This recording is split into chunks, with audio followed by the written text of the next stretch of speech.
আসসালামু আলাইকুম প্রিয় শিক্ষার্থীরা, আমি মোহাম্মদ শহীদুল ইসলাম। আজকে ক্লাস 7-এর ইংলিশ ক্লাস নেব। ইংলিশ ফার্স্ট পেপারে আমরা ইউনিট 6-এর লেসন 5-এর উপর আজকে ক্লাসটা নেব। লেসন 5-এ আমরা travelling by train. Travelling by ট্রেনে তোমরা দেখো যে একটা পেসেজ দিয়েছি। Passage Jisan, Julia and their parents mister and missus Arif Khan got into a first class compartment at Komlapur railway station. Jisan এবং জুলিয়া এবং তাদের পিতামাতা mister and missus Arif Khan প্রথম ক্লাসে কম্পার্টমেন্ট উঠল। রেলওয়ের প্রথম ক্লাস কম্পার্টমেন্টে উঠল। It was Dewanganj bound to express. It was Dewanganj, এটা হলো দেওয়ানগঞ্জ গ্রামে। বাউন্ড বাউন্ড বোঝানো হয়েছে যে যেটা যাচ্ছে দেওয়ানগঞ্জের দিকে। It was Dewanganj bound Teesta express. Teesta express হলো ট্রেনের নাম। The train left at 8 o'clock। The ট্রেনটা লেফট ত্যাগ করবে অ্যাট 8 o'clock, 8টার দিকে, অর্থাৎ সকাল 8টায় ট্রেনটা রওনা করলো। 8 o'clock 8টায় রওনা করলো। Jisan saw that the departure time on the big timetable at the station was 7:30. Jisan ট্রেনটা যে যাচ্ছে, ট্রেন যাওয়ার এই টাইম টেবিল, বড় একটা টাইম টেবিল থাকে, পর্দা থাকে, সেখানে লেখা থাকে কয়টায় যাবে। কিন্তু এটা যাওয়ার কথা ছিল 7টা, 7:30টার দিকে, 7:30, অর্থাৎ 7:30টার দিকে যাওয়ার কথা ছিল। However, the train was running quite fast. Quite মানে সামগ্রিক, ফাস্ট মানে দ্রুত। The ট্রেনটা was running, দৌড়াচ্ছিল, যাইতেছিল, quite fast মানে খুব দ্রুত যাচ্ছিল। The children, শিশুরা, sat by the window. Sat মানে বসেছিল, past tense। গল্পটা সম্পূর্ণ past tense। Sat বসেছিল, কোথায় বসেছিল? By the window. উইন্ডো মানে জানালা, জানালার পাশে বসেছিল। বিসাইড দেয়ার প্যারেন্টস, পিতামাতার পাশে, জানালার পাশে তারা বসেছিল। দ্য কম্পার্টমেন্ট, কক্ষটি ওয়াজ হাফ এমটি, অর্ধেক খালি ছিল। কম্পার্টমেন্ট মানে কক্ষ, ওয়াজ ছিল, হাফ এমটি অর্ধেক খালি। এসটারে জুলিয়া ডাউনলোডেড আমি ছিল a beautiful poem on the train জার্নির উপরে, যেটা লিখেছিল Robert Louis Steven. Robert Louis Steven যেটা লিখেছিল, সে একটা কবিতা সে ডাউনলোড করেছিল ইন্টারনেট থেকে। She took a print out মানে মুদ্রণ করা। সে নিয়েছিল a print out of the poem, কবিতার একটা মুদ্রণ নিয়েছিল। নাও হয় যখন, আউট অফ দ্য উইন্ডো, জানালার পাশে যখন সে বসেছিল, সে দেখতে পেল সিমিলারিটিস মানে একক, মানে সমতা, একই শ্রেণী মানে একই ধরনের। সিমিলারিটি বিটুইন দ্য পয়েম, কবিতার মাঝে, অ্যান্ড দ্য রিয়েল, বাস্তব সিনারিটা। একজন কবি যখন কোনো কিছু লিখে, অবশ্যই তাকে বাস্তব সিনারির সাথে কবিতার সে একটা মিল রেখেই লিখে। সেই জুলিয়ান কবিতার সাথে বাস্তব সিনারির সাথে একত্র করে সে দেখতেছিল যে কবিতা যা বলছিল বাস্তব সিনারি কি তা কিনা। She looked out the poem and began to read. Looked out মানে সে তাকালো, কবিতাটার দিকে তাকালো এবং পড়তে শুরু করলো। আমরা আজকে এখান থেকে আমরা পেসেজটা সম্পর্কে এখন জানলাম। পেসেজটা সম্পর্কে জানার পর আমরা কিছু প্রশ্ন উত্তর করব। প্রশ্ন উত্তরগুলি তোমরা শিক্ষার্থীরা সবচেয়ে বড় হলো, প্রশ্ন উত্তর করতে হলে তোমাদেরকে আগে বলতে হবে প্রশ্নটা কেন করছে, কি জন্য করছে, এবং প্রশ্নটার অ্যান্সারটা কীভাবে পেসেজ থেকে বের করতে হয় সেটা খেয়াল করবে সবার আগে। প্রথম দেখো, were all the seat in the compartment taken. পুরা সিটগুলি কি তারা নিয়েছিল? অল দ্য সিট, আমরা জানি না সিট খালি আছে এবং নেওয়া হয়নি। এখানে অলরেডি বলা আছে the compartment was half empty, মানে কি অর্ধেক খালি, তার মানে বোঝা গেল সব সিট নেওয়া হয়নি। এখন তুমি দেখো এই প্রশ্নের অ্যান্সারটা কিন্তু এখানেই দেওয়া আছে, তাহলে তোমাকে খুঁজতে হবে যে কোন লাইনের সাথে মিল করে প্রশ্নটা করছে। যেহেতু এখানে বলছে যে the compartment was half empty, তাহলে আমরা লিখতে পারি no all the seat in the compartment was not taken. কোনো সব সিট কম্পার্টমেন্টের কক্ষে সব সিট নেওয়া হয়নি। তারপর দেখো পরবর্তী প্রশ্নটা তুমি ফলো করো, যে এখন প্রশ্ন আছে এখানে ওয়্যার অক্সিলারি ভার্ব দিয়ে প্রশ্ন করছে দ্য পাস্ট টেন্সে। তোমাকে পাস্ট টেন্সে প্রশ্ন করলে সবসময় পাস্ট টেন্সে অ্যান্সার লিখতে হবে, তুমি প্রেজেন্ট টেন্সে অ্যান্সার করতে পারবে না। তোমাকে পাস্ট টেন্স ফলো করলে তোমাকে পাস্ট টেন্সে অ্যান্সার করতে হবে। নেক্সট প্রশ্ন করলে পাস্ট টেন্সে করতে হবে। হোয়ার ডিড জিসান সিট, এখানে ডিড দিয়ে প্রশ্ন করছে। দেখো ডিড মানে পাস্ট টেন্সে ইন্ডিকেট করছে, তার মানে আমাদের করতে হবে ডিড যেহেতু পাস্ট টেন্স করছিল, তাহলে আমরা কি করতে হবে, পাস্ট টেন্সে অ্যান্সার করতে হবে।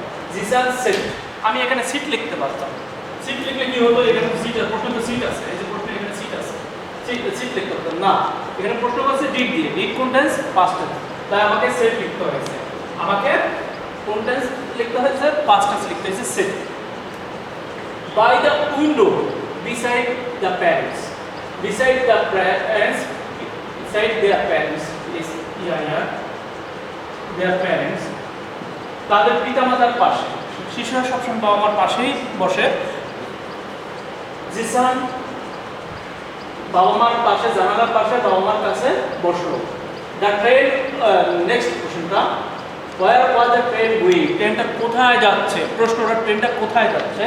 এখন আমি কোথায় পাবো এই প্রশ্নের অ্যান্সারটা, আমি যদি এই প্যাসেজটা দেখি, ট্রেনটা কোথায়, it was Dewanganj bound is the express, এখানে বাউন্ড যারা বলতেছে দেওয়ানগঞ্জ গামী, দেওয়ানগঞ্জ বাউন্ড মানে দেওয়ানগঞ্জ গামী, তাহলে আমাকে লিখতে হবে the train was going to Dewanganj, ট্রেনটা দেওয়ানগঞ্জ যাচ্ছে, ট্রেনটা কোথায় যাচ্ছে, দেওয়ানগঞ্জ যাচ্ছে।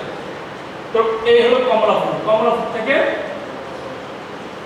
এখানে কমলাপুর কে দিয়ে ইন্ডিকেট করলাম, এখানে দেওয়ানগঞ্জ, এই কমলাপুর থেকে দেওয়ানগঞ্জ যাচ্ছে। তোমাকে আগে ইন্ডিকেট করতে হবে ট্রেনটা কোথায় থেকে কোথায় যাচ্ছে, কমলাপুর থেকে দেওয়ানগঞ্জ যাচ্ছে, তাহলে আমি লিখতে পারি the train was going to Dewanganj, ট্রেনটা দেওয়ানগঞ্জ যাচ্ছে।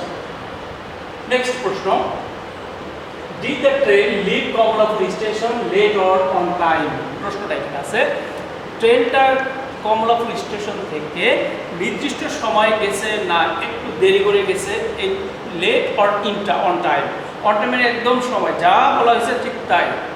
আমরা প্রশ্নের ভিতরে দেখি এই প্রশ্নটার অ্যান্সারটা কি পাওয়া যায়, আমরা খুঁজে দেখি। এখানে কি লেখা আছে, the train left at 8 o'clock, ট্রেনটা যাচ্ছে 8টার সময়, কিন্তু এখানে দেওয়া আছে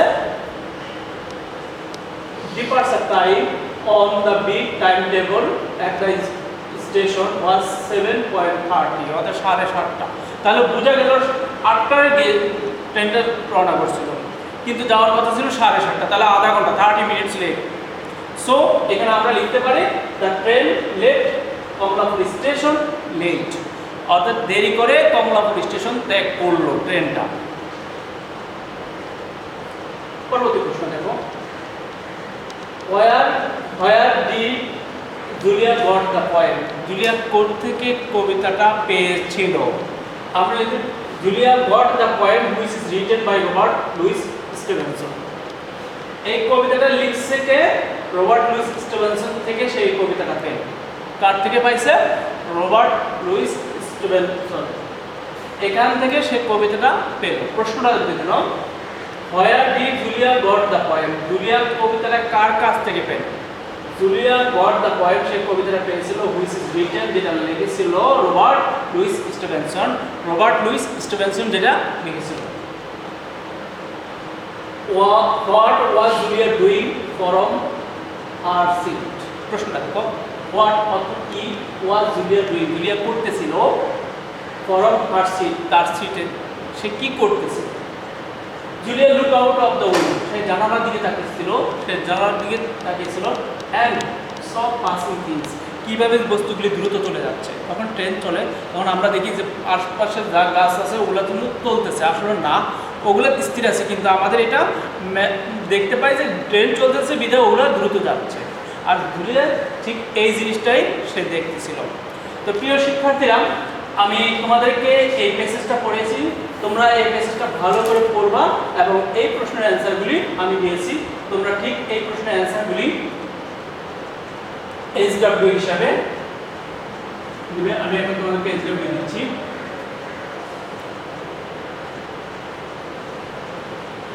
এসডব্লিউ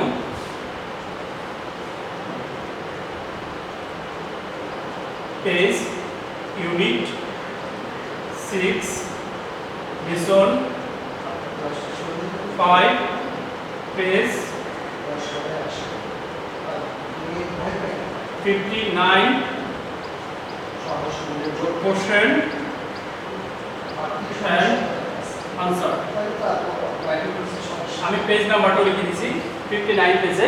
তোমরা এই ইউনিট যে এখানে কিছু প্রশ্ন আছে, কয়টা প্রশ্ন আছে দেখো, 6টা প্রশ্ন আছে। আমি অলরেডি প্রশ্নগুলি অ্যানালাইসিস করে বলে দিয়েছি। তোমরা এই প্রশ্নগুলি লিখবে এবং এইটা এসডব্লিউ রাখবে। প্রিয় শিক্ষার্থীরা, তোমরা এই সকল প্রশ্নগুলি যখন এসডব্লিউ করবে, এসডব্লিউ করে তোমার নাম, শ্রেণী, রোল নাম্বার লিখে ওই যে হোমওয়ার্কটা করবে ওটা ছবি তুলবে। ছবি তুলে আমাদের বিবি হাই স্কুল নামে যে পেজটা আছে ওই পেজে তোমরা কমেন্ট বক্স আছে, কমেন্ট বক্সে তোমরা এই হোমওয়ার্কটা আপলোড করবে, করে তোমরা দিবে। আর এই হোমওয়ার্কের উপর ভিত্তি করে তোমাদেরকে আউট অফ 10 মার্ক দেওয়া হবে। যে মার্কস তোমার সামনে যে মেরিট লিস্ট হবে ফাইনাল পরীক্ষা, ওই মেরিট লিস্টের সাথে এই মার্কটা যোগ হয়ে তোমার একটা মেরিট লিস্ট হবে। তাহলে বুঝতে পারছো যে হোমওয়ার্কটা খুবই গুরুত্বপূর্ণ। অবশ্যই এটা গুরুত্বপূর্ণ, তোমাকে অবশ্যই এটা করতে হবে। তবে শর্ত আছে যে 2 দিনের ভিতরে করতে হবে। 2 দিনের ভিডিওটার আজকে এবং কালকে, অর্থাৎ 2 দিনের ভিতরে তোমাকে এই হোমওয়ার্কটা দিতে হবে। যদি 2 দিনের ভিতরে না দাও তাহলে এই হোমওয়ার্কের কোনো গুরুত্ব থাকবে না। তাহলে আমি আশা করি তুমি এবং তোমরা সকলে এই হোমওয়ার্কটা করে আজকে এবং কালকের ভিতরে জমা দিবে, এবং আমরা চেক করব কোন কোন শিক্ষার্থীরা দিচ্ছে এবং দিতেছে না। তাহলে আজকে আমাদের ক্লাস এই পর্যন্ত রইল। থ্যাংক ইউ, ধন্যবাদ সবাই।